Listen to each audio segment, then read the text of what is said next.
ಪ್ರಥಮ PUC ವಿದ್ಯಾರ್ಥಿಗಳೇ, ಮತ್ತೊಮ್ಮೆ ನನ್ನ ಯೂಟ್ಯೂಬ್ ಚಾನಲ್ಗೆ ಸ್ವಾಗತವನ್ನು ಕೋರ್ತಾ ಇದ್ದೇನೆ.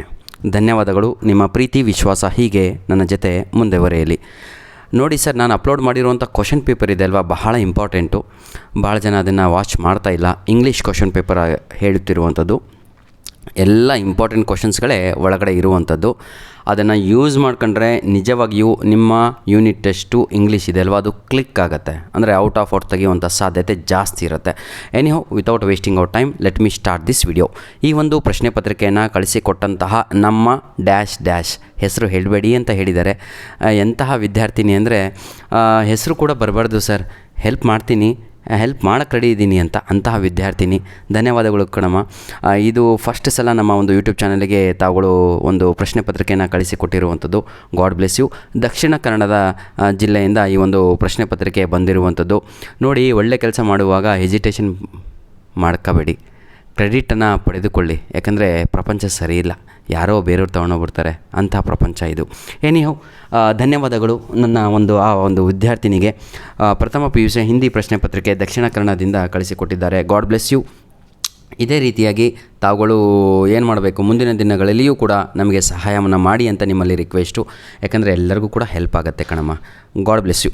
ನೋಡಿ ನನ್ನ ಪ್ರೀತಿಯ ವಿದ್ಯಾರ್ಥಿಗಳೇ, ಇಂಗ್ಲೀಷಲ್ಲಿ ಯಾರಾದರೂ ಬಹಳ ವೀಕ್ ಇದ್ದರೆ, ಇಂಗ್ಲೀಷ್ ಏನು ಗೊತ್ತಾಗ್ತಾ ಇಲ್ಲ ಅಂತ ಹೇಳಿದರೆ, ದಯವಿಟ್ಟು ನಮ್ಮ ಒಂದು ಯೂಟ್ಯೂಬ್ ಚಾನಲ್ಲು ಸರಿಯಾದ ಪ್ಲಾಟ್ಫಾರ್ಮ್. ನಿಮಗೆ ಇಂಗ್ಲೀಷಲ್ಲಿ ಒಳ್ಳೆ ಅಂಕಗಳನ್ನು ಸ್ಕೋರ್ ಮಾಡಲು, ಔಟ್ ಆಫ್ ಔಟ್ ಅಂಕಗಳನ್ನು ತೆಗೆಯಲು ಹಾಗೂ ಇಂಪಾರ್ಟೆಂಟ್ ಕ್ವಶನ್ಸ್ಗಳನ್ನು ಪಡೆಯಲು ಇನ್ನೂ ಏನೇನು ಹೇಳಬೇಕು ಅನ್ನೋದು ನನಗೆ ಗೊತ್ತಾಗ್ತಾ ಇಲ್ಲ.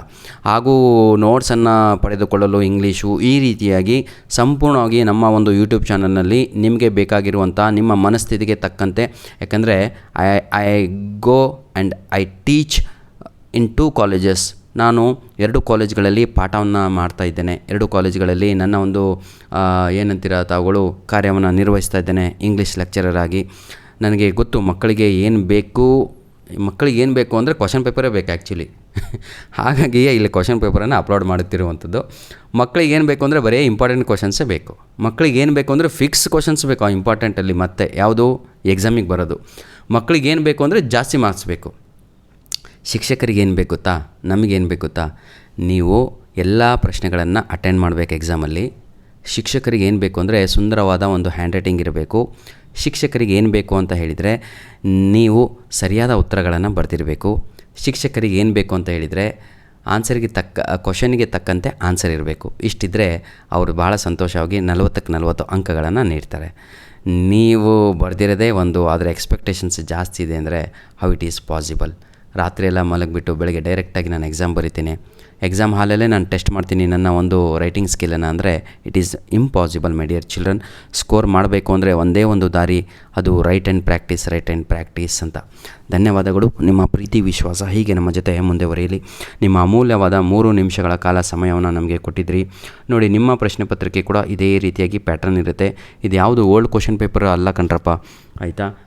ಮೊನ್ನೆ ನಡೆದಂತಹ ದಕ್ಷಿಣ ಕನ್ನಡ ಜಿಲ್ಲೆಯಲ್ಲಿ ಹಿಂದಿ ಪ್ರಶ್ನೆ ಪತ್ರಿಕೆಯನ್ನು ಇಲ್ಲಿ ಅಪ್ಲೋಡನ್ನು ಮಾಡುತ್ತಿದ್ದೇವೆ. ಧನ್ಯವಾದಗಳು ಪ್ರೀತಿಯ ವಿದ್ಯಾರ್ಥಿಗಳೇ. God bless you all. ಮತ್ತೊಮ್ಮೆ ನಮ್ಮ ಆ ಒಂದು ಸಬ್ಸ್ಕ್ರೈಬರ್ಗೆ ಧನ್ಯವಾದಗಳು. ಈ ಒಂದು ಪೇಪರನ್ನು ಕಳಿಸಿಕೊಟ್ಟಂಥ ವಿದ್ಯಾರ್ಥಿನಿ, ಆಯಿತಾ, ಗರ್ಲು. ಹಾಗಾಗಿ ಪಾಪ ಅವರು ಸರ್ ಹೆಸರು ಹಾಕಬೇಡಿ ಅಂತ. ನೋ ಪ್ರಾಬ್ಲಮ್ ಕಣಮ್ಮ, ಏನು ತೊಂದರೆ ಇಲ್ಲ. ನನಗಿಂತ ಭಾಳ ಒಳ್ಳೆಯವ್ರು ನೀವೆಲ್ಲ. God bless you. ಇಂಥವರೆಲ್ಲ ನನ್ನ ಯೂಟ್ಯೂಬ್ ಚಾನಲಲ್ಲಿ ಸಬ್ಸ್ಕ್ರೈಬ್ ಮಾಡ್ಕೊಂಡಿದ್ದೀರಾ ಅಂದರೆ ನಿಮಗೊಂದು ಸಲಾಮನ್ನು ಕೊಡ್ತೇನೆ. God bless you all. God bless you. ದಯವಿಟ್ಟು ನಮ್ಮ ವೀಡಿಯೋಸ್ಗಳನ್ನು ನಿಮ್ಮ ಫ್ರೆಂಡ್ಸ್ಗಳಿಗೆ ಶೇರ್ ಮಾಡಿ. ನಿಮ್ಮ ಯೂಟ್ಯೂಬು, ನಿಮ್ಮ ಯಾವುದ್ರಿ ಅದು ಯೂಟ್ಯೂಬ್ ಅಂತೀನಿ, ಇನ್ಸ್ಟಾಗ್ರಾಮ್ ಅಂತೆ, ಟ್ವಿಟರ್ ಅಂತೆ, ಫೇಸ್ಬುಕ್ ಅಂತೆ ಶೇರ್ ಮಾಡಿ ಅಂತ ನಿಮ್ಮಲ್ಲಿ ರಿಕ್ವೆಸ್ಟು. ಧನ್ಯವಾದಗಳು.